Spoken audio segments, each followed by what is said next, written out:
지금 세간의 관심은 유명 트로트 가수 김호중 씨가 교통사고를 낸 그 뒤에 행동, 대처 이거에 쏠리고 있습니다.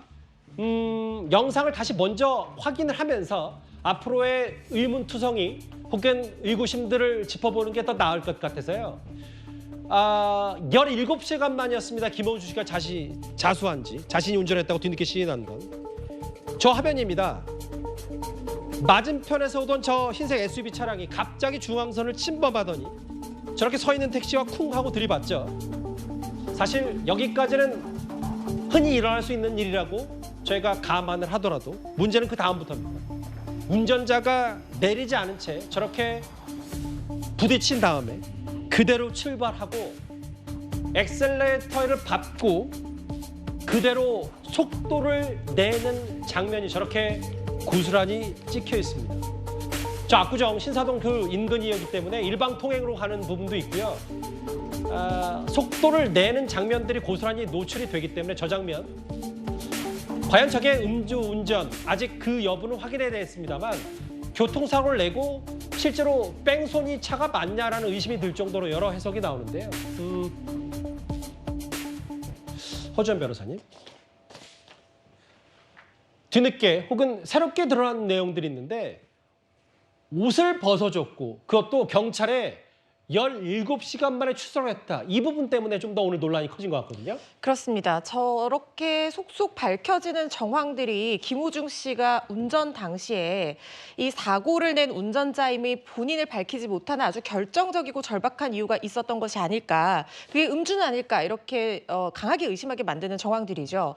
왜냐하면 매니저가 사고가 난 지 2시간 반 만에 자기가 운전했다라고 하면서 허위 자수를 했는데 예.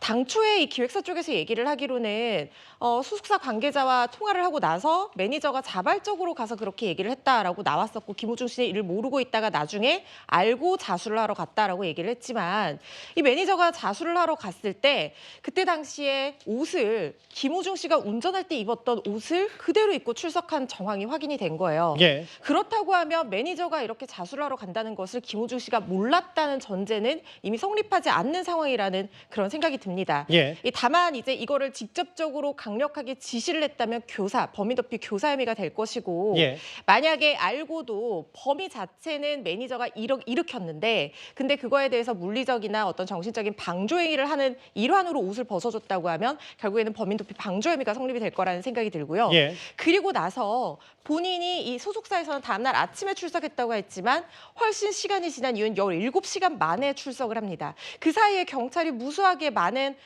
출석 요청을 보냈는데 그 요구를 받고 출석을 한 것이 이 회사에서는 아니라고 했어요. 자기가 자발적으로 갔다고 했지만 사실상 계속되는 출석 요구를 무시하다가 뒤늦게 오후 4시 반이 되어서야 출석을 하게 돼서 그때 혈중 알코올 농도를 측정했다는 건데요. 예. 사람마다 알코올 분해 속도는 다를 수 있지만 설령 음주를 했다고 가정을 하더라도 그때는 당연히 음주가 나오지 않는 시점이기 때문에 예. 왜 이렇게 오랜 시간 뒤에 출석을 했느냐 이것이 또 하나의 의문으로 남고 있습니다. 경찰서에 언제 나왔는지와 김호중 씨 측이 밝힌 얘기가 많이 달랐기 때문에 근데 알고 봤더니 17시간 뒤에 음주 측정을 했다. 저희가 사고 자체보다 그 이후에 대처에 많이 논란거리가 있다고 말씀드렸던 이유가 허주연 변호사님. 어제 저희 채널의 단독 취재에 따르면 차량에 붙어있던 블랙박스, 그 메모리 카드. 물론 김호중 씨는 그 메모리 카드가 예전부터 원래 없었다고 하는데 그 부분 때문에 오늘 경찰도 아마 압수수색 영장을 신청한 것 같거든요.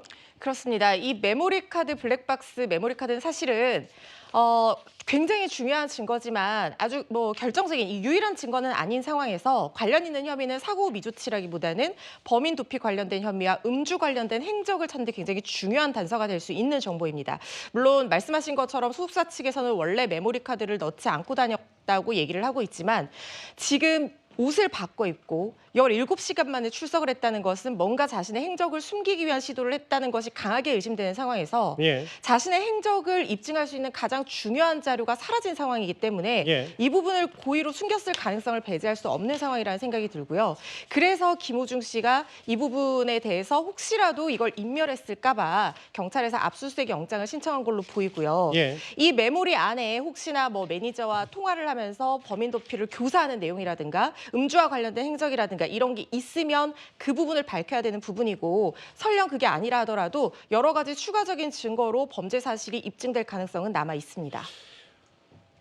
왜 옷을 벗어줬는지, 17시간 만에 뒤늦게 출석, 그리고 메모리 카드도 사라졌다. 경찰 압수수색 영장 신청한 것도 잘 봐야 될 텐데 허 변호사님께 짧게 하나 더요. 이게 17시간 뒤에 음주 측정을 했다면 실제로 김호중 씨가 술을 마시고 운전했는지 저도 잘 모르겠는데 이거 뒤늦게라도 나중에 뭐 국가수나 이런 거에 파악할 수는 있는 거예요?